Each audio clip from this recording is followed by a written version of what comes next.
Ladies and gentlemen, can I please have your attention? And I need all of you to stop what you're doing and listen.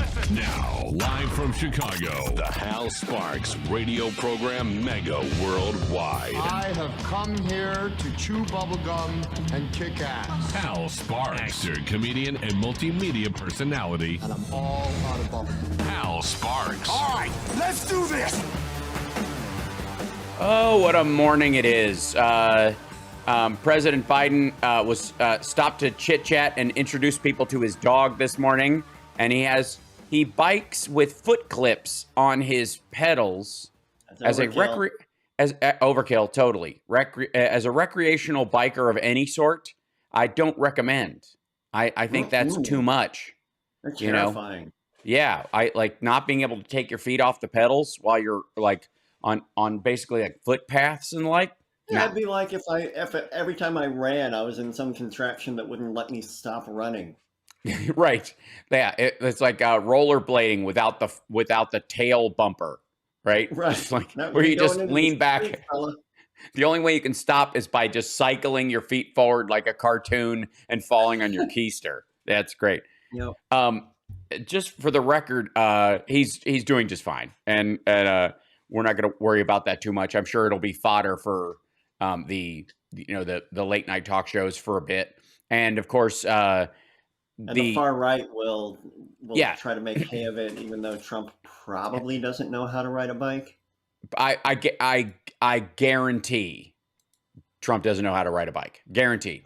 I mean, and I'm going beyond like doesn't know how as a person, just like uncomfortable on it or can't get up and rolling or get balanced. I think he's probably confused by the concept of pedals. I don't trust the chain. Yeah. It's going the wrong direction. It should go towards the front wheel, not the back wheel. I feel like someone's sneaking up on me. Battery. Right. There's no way. And by the way, one of the pieces of breaking news I'd like to bring up, because there's been a lot going on with the January 6th committee, and even more, Trump was a raging, sweaty mess at the Farce and Freedom conference that he did at the Grand Ole Opry. But this time, didn't he make a bunch of great points and like salient arguments? Yeah, he actually had me at one point. I was like, maybe I've been going about this the wrong way. Perhaps logic is not my friend. What an amazing way if he started a speech like that. Right. No, I was like, that was my reaction. It was my joke reaction. Yeah, no, he was like, maybe I need to rethink this whole thing. That would be hilarious. Hear me out, guys. There was some Secretary of State, too, that was there. They got a huge round of applause. And you could see him going, he's the hottest guy in politics, except for Trump actually said, and I did part of this speech, and I'm going to, we had to cut it in segments. I had to stop at one point because it was 2 hours long, and it was just blather. And it was really low energy and angry and boring at the same time. I don't know how you get angry and boring in the same situation. Anger itself should be at least a little bit exciting, right? Was it North Carolina? Thank you, Beth. Yeah, the North Carolina Secretary of State got a huge round of applause, and you can see Trump was jealous about it. Was like, well, I was expecting that. And then later on, he claimed, without irony, that he had the same, he had more people at his ellipse speech than MLK did for the I Have a Dream speech. Okay. Because it covered... Right. Why not pick, like, Guns N' Roses concert? Or something a little less... historic and racially provocative. Because he's Donald Trump. He literally said, if you look at the pictures of his group and MLK's group, it covers the same amount of ground, but Trump's supporters were packed in tighter. So they said there were 1 million for MLK. That means there's more for Trump because they were packed in closer together. Also not true on both fronts, but insanity. And with Dr. King's granddaughter present. He even referenced her while he was doing it. Oh no! Just gross.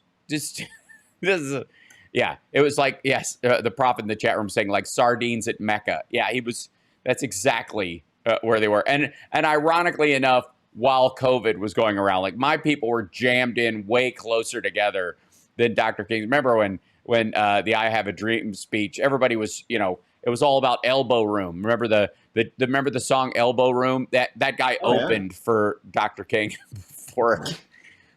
Yeah, he came out and sang that just to hype the crowd before coming out, literally saying he had more people for his speech than MLK. And he says he went to this like, I gave a great speech. Do I say it's better than his? I don't know. I'd probably get in trouble for saying that. He went there. Said? Yes, he went there at the Faith and Freedom Conference. Get in trouble for saying that. Yeah, and like it just he doesn't get in trouble for saying anything. Nope. No. Well, I mean, at some point he pegged the gross meter, and everybody's just kind of like, it's him. You know what I mean? He's like this like uncle or brother-in-law that sleeps on your couch, who's just so disgusting, but removing him from the house is so much work and would cause such a dust up. You're amazed at what you put up with. Right? This sounds a lot like when I was out visiting you. Ouch. Oh, you mean you? Yeah. Well, there goes a good point. Yeah. I thought, yeah. I would say, I don't know where I drew that reference from, but it was fresh. Yeah. It's hurtful. It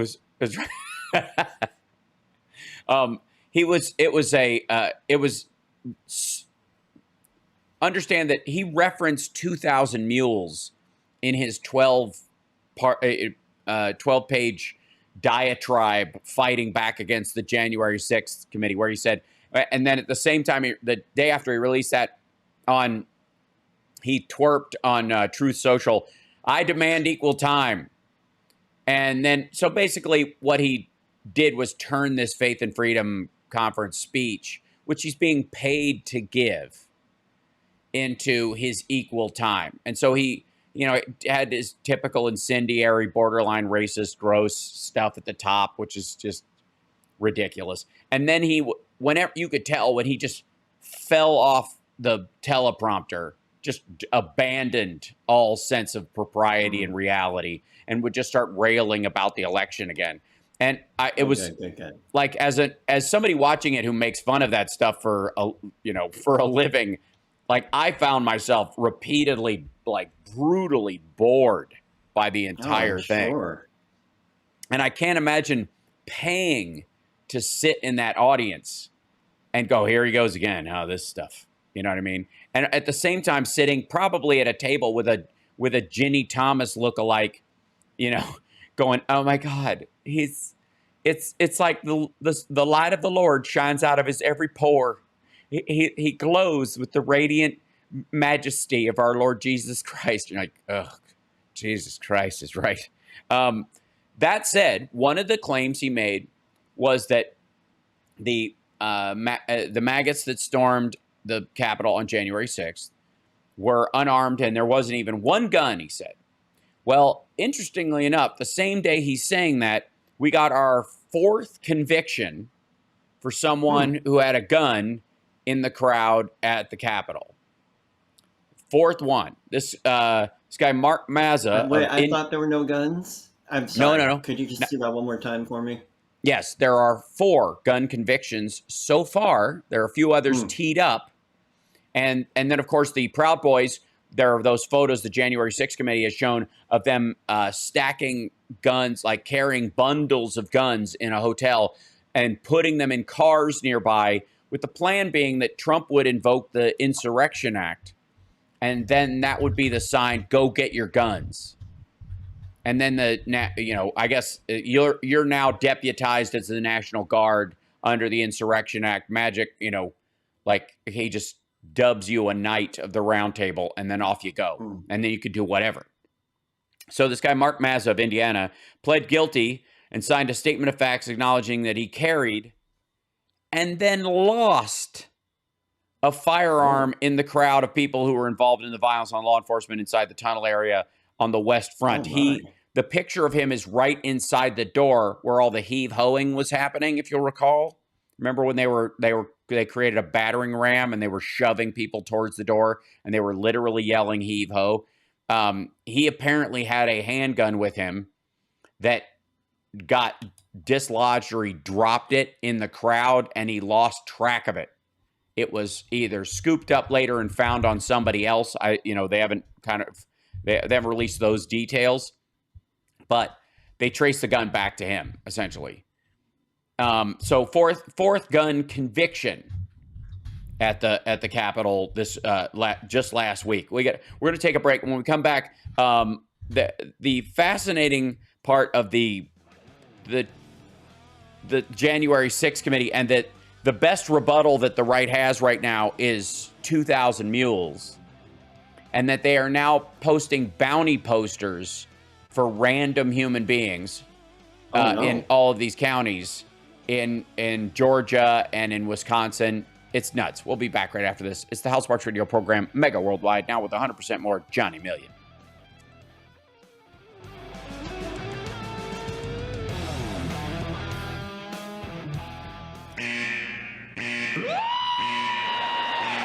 Attention, stop what you're doing. Because we're coming back to the Hal Sparks Radio program, Mega Worldwide. Oh my God! They went a little crazy with it, and I appreciate it. Now let's get back with Hal Sparks Radio program, Mega Worldwide.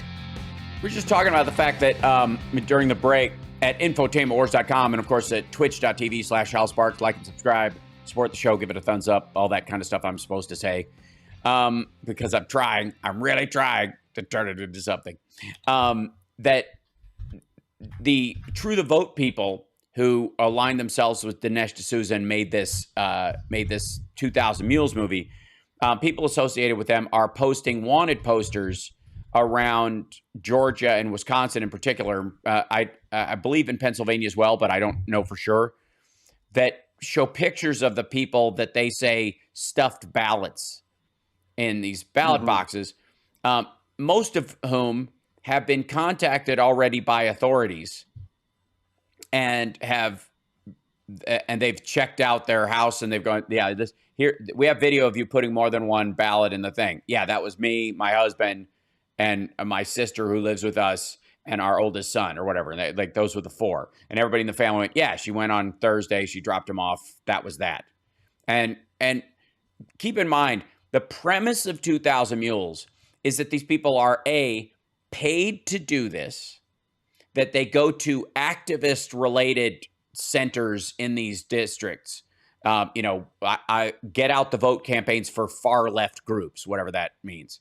And that they go to these places, they stopped at these places, and that they stopped at multiple ballot drop-off boxes.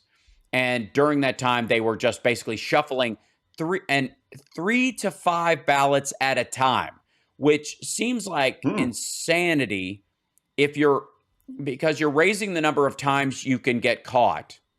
You know what? If you care enough, though. That's true. Yeah, you follow through. 3 to 5 ballots, which is, by the way, somewhere between, I guess, depending on how many charges you want, you're talking 15 to 20 years possible for each element of this, because you're yeah. And during the time that these folks, are alleged to have done this, they were supposed to have stopped at these far left groups, none of which are named in the movie, and that they've stopped at multiple drop-off boxes. And the way they prove that they've been to multiple drop-off boxes is by showing video of them at one drop-off box. And the argument they make, which I find fascinating, that people are being paid to do this, that this is a big, vote harvesting cartel, is that they have to take a picture of when they drop them off to prove they dropped the ballots off to whoever is paying them. The problem they have is that in the movie itself, the only time they show people dropping off like a stack of ballots, they have a lanyard around their neck that makes them an election official, and or in one case a caregiver who works at a nursing home or something, and he's just bringing the ones from the nursing home and dropping them off because nobody trusted the mail because of DeJoy.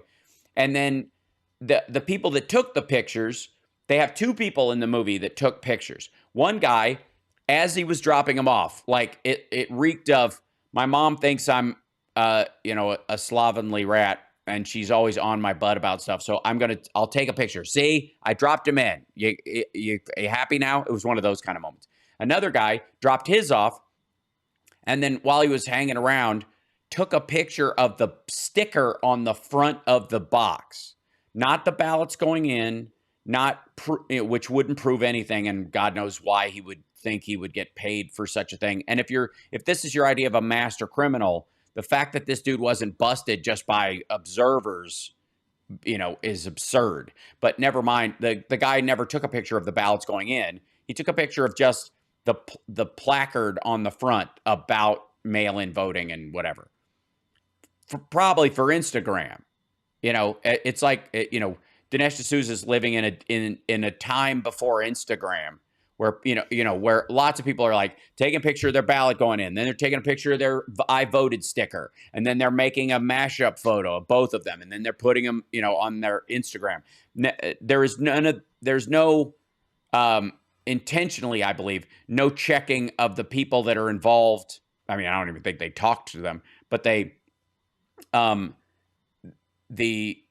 there's no like checking their Instagram or something to see if they posted the picture that they took on their social media, which is a huge portion of our lives these days, especially the youngins who are doing this. So anyways, the fact even that they post when I vote. Right, exactly.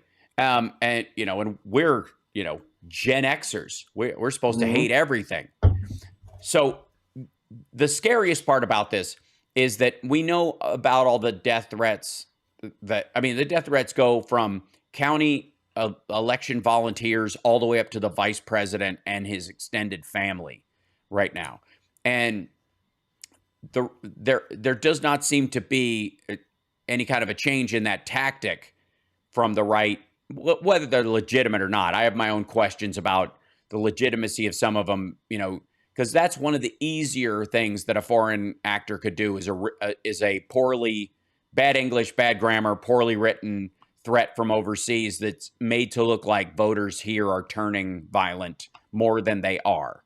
That's clearly a possibility, and I'm more comfortable with that possibility than the fact that there are more of these people that would act on it. Because even still, after January 6th, when a lot of these folks went to jail, a lot of the other folks that were adjacent to them have tried to shape up a little bit.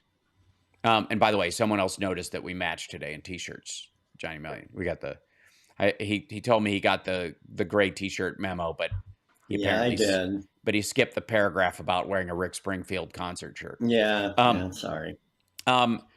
So I find that like the most concerning thing. The other thing is, and I don't want to bum anybody out, but after the Madison Cawthorn stuff, the Lauren Boebert escort abortion story has gained flight at a level that I think is a mistake to some degree. I don't necessarily buy it. I mean, like one of the pictures that's alleges to show her on a escort website is actually Melissa Caroni, the woman from the Rudy Giuliani, the wine drunk, lady in Philadelphia. Was it Michigan? Yeah, she was in Michigan. That's a picture of her actually. Well, who very well may have been on one of those sites. Who cares? But those kind of things, like I would suggest that there's going to be a lot of bait and pull because of all the genuine scandals on the right. What you're going to see is I believe a feed of fake scandals trying to go, well, they'll jump on anything. They'll believe anything, and therefore water down the truth around a lot of these things. So I would recommend to everyone, when those kind of things come up in your feed, keep your powder dry. Yeah. It's just, that the whole story. It's real punching down. Yeah. And it reeks a little bit, and it's not, and again, until it's, verified upon verified. I think the strategy most people had with Madison Cawthorn, even because he had come out and said all that stuff about Coke parties and orgies and whatnot on the Republican side. Matt Gaetz, I believe he was talking about you. That most people, even with that, because he had said that ahead of time, when the stuff started coming out about him, people kind of, were reticent to jump on it thinking, well, this is the Republicans attacking him because he let the cat out of the bag, which is entirely possible. But it was actually a Democratic-leaning group in the state that was like in contact with people that Cawthorn had burned and wanted to release that stuff. And it's the same group, I do believe, that's after Lauren Boebert. The difference is that they were actually in Cawthorn's state and were long and well aware of what was going on there, whereas this is kind of their first satellite attempt at uncovering this kind of stuff. And you can see how easily the right jumps on the Project Veritas stuff, and then finds out it's going to, everybody finds out it's hooey later, but the narrative has already sunk in. And I just think it's below us in that regard. I would like to think so. Anyways, I believe Philip is going to be joining us in the second hour today. Philip Ittner is in Odessa in Ukraine. He joined me on Wednesday on my live stream in the morning. He was right on the Black Sea, where immediately, and by the way, which is full of mines currently. And right after I spoke to him, I on one of the sites that I follow that shows what progress that the Ukrainian army is making in the battle, it showed them blowing up several mines in those areas. It's terrifying. Yeah. Somebody in the chat just said, Hal, did you notice that Juan O'Savin has been unmasked as Wayne Willett? Wayne Willett. All right, we'll have to look him up. Juan O'Savin, for those of you that don't know, is one of the heavy QAnon folks who was supposed to have all this insider information about, Hillary at Gitmo and Gallows and, our adrenochrome factories and all that stuff. He was one of the people who turned Roseanne crazier. And he would only be, all you could see in videos was his feet. We got to take a break. We'll be back right after this while I look up Wayne Willett. We'll be back right after this.